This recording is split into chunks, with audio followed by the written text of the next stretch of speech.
안녕하세요. 임영윤 사모입니다. 네, 하나님과 친밀한 좋은 배우자로 준비되기 세 번째 시간으로요. 혼자 있어도 행복한 사람 되기라는 주제로 이야기 나눠보려고 합니다. 네, 지난 시간에는 결혼은 예수님 안에서 내가 성장해가는 과정이라는 이야기를 나눴었고요. 연애할 때는 좋은 감정과 호르몬 덕분에 서로의 필요를 채워줄 수도 있고 서로에게 만족감을 줄 수도 있지만, 결혼해서 가정을 이뤘을 때는요, 내 배우자가 있는데 도리어 나에게 귀 기울여주는 것 같지 않고 나를 이해해주는 것 같지 않고 내 편이 아닌 것 같아서 외롭고 쓸쓸한 때가 많은 것 같아요. 그런 횟수가 더해지면서 계속 느끼는 건, 내가 좀 더 건강하고 단단한 사람이 되어서, 내가 행복할 줄 아는 사람이 되어서 그 행복을 나의 가족에게 나눠줘야 되는구나 라는 걸 많이 느끼게 되는데요. 정말 어떤 사람이나 환경이 나를 행복하게 해주는 게 아니라요, 내가 행복할 줄 아는 사람이 되어야 하는 것 같아요. 혼자 있어도 행복한 사람이 되어야 되는데요. 그럼 어떻게 해야 될까요?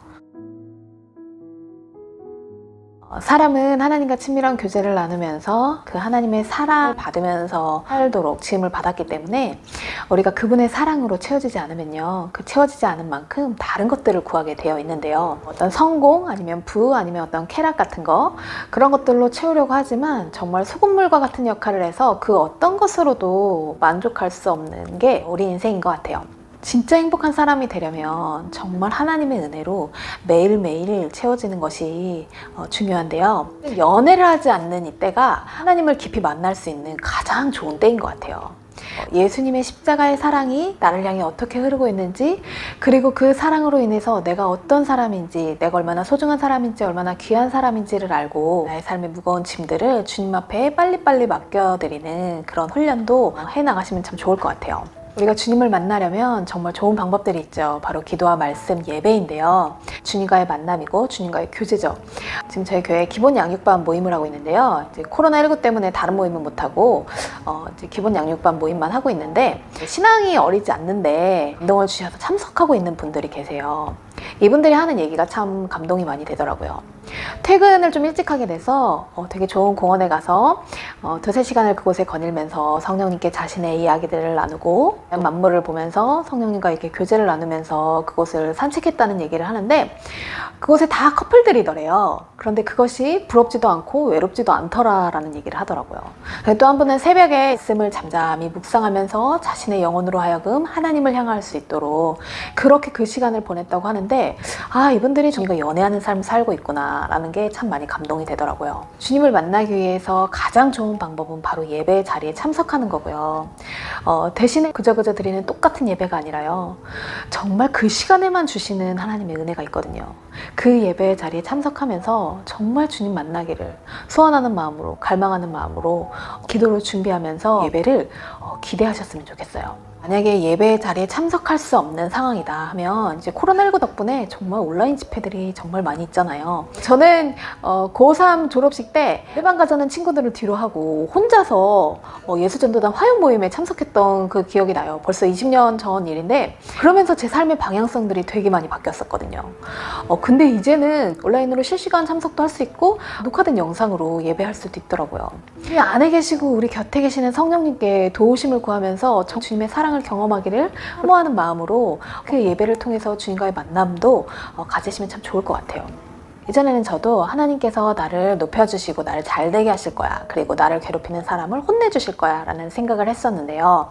하나님께서 저를 사랑하시고 아끼시지만 제 행동이요 무조건 옳다고 하진 않으시더라고요. 그리고 말씀으로 제가 계속 변화가 되어야 제가 진정한 행복을 누릴 수 있기 때문에 하나님의 말씀으로 변화되기를 원하시는데요. 내 마음에 부딪히는 그 말씀을 붙들고 어떻게 내 마음을 변화시키길 원하시는지, 내가 어떻게 순종하길 원하시는지 그 음성에 좀 귀 기울이면서 성령님께 도우심을 구하면서 나아가시면 참 좋을 것 같아요. 사람은 좋은 것보다 나쁜 것에 1.4배 더 빨리 반응을 하고, 좋은 기억보다 나쁜 기억을 4배나 더 한다고 해요. 우리 삶에 사실은 되게 당연해 보이지만 좋은 일들도 되게 많이 일어나고 있고요. 힘들고 어려운 일들도 같이 다가오고 있죠. 그런데 어떤 것에 집중하느냐, 어떤 것에 내 초점을 맞추느냐에 따라서 내가 더 불행한 시간을 보낼 수도 있고 행복한 시간을 보낼 수도 있는 것 같아요. 저는 어려서부터 굉장히 가난했고 어려운 동네에서 살았었어요. 서울에 있는 유일한 달동네라고 이제 얼마 전까지 TV에 나왔던 동네에서 살았었는데, 그 동네에서 산다는 이유만으로 절교를 당한 적도 있었고, 그러니까 뭔가를 하고 싶을 때 할 수 없는 이 환경 때문에 굉장히 좌절을 많이 했었어요. 매일매일 돈에 대한 걱정을 하고 건강에 대해 염려를 하면서 불행하다고 생각을 많이 했었는데, 제가 부모가 되고 나니까요, 자녀의 삶을 책임진다는 거 정말 쉬운 일이 아니더라고요. 시선을 다시 해서 그 시간을 다시 보니까 저희 부모님 정말 힘들고 어려우셨을 텐데, 갈등도 많으셨을 텐데 이혼하지 않으셨고요. 빚이 너무 많아서 정말 도망가고 싶고 삶을 포기하고 싶은 순간들도 굉장히 많으셨을 거예요. 그런데 기도하시면서요, 끝까지 그 시간을 견뎌내셨어요. 사실은 굉장히 감사할 게 많고 행복한 아이였던 거죠. 그걸 보지 못했던 게 참 많이 아쉬워요. 오늘 하루에도요, 우리에게 주어지는 너무나 많은 은혜들이 있어요.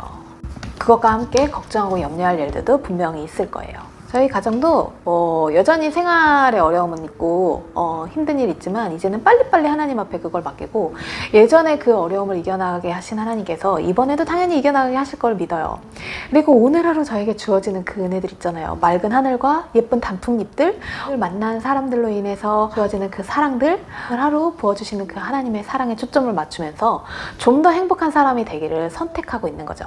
힘들고 어려운 일들은 좀 더 빨리 하나님께 그 문제들을 맡겨드리고, 오늘 하루 나에게 주어지는 그 은혜들, 나에게 주어진 시간들, 환경을 통해서 사랑한다고 고백하시는 그 하나님의 사랑에 좀 더 집중하면서 행복을 선택할 수 있는 사람이 되면 참 좋을 것 같습니다. 오늘은 혼자 있어도 행복한 사람 되기라는 주제로 이야기를 나눠봤는데요. 내가 혼자 있어도 충분히 행복한 사람이 돼서 하나님께서 예배하신 배우자를 만나게 해주셨을 때는 그 행복을 함께 나눌 수 있는 여유롭고 넉넉한 사람으로 준비되면 참 좋을 것 같습니다. 들어주셔서 감사하고요. 더 많이 행복하셨으면 좋겠습니다. 다음에 다시 봬요. 안녕.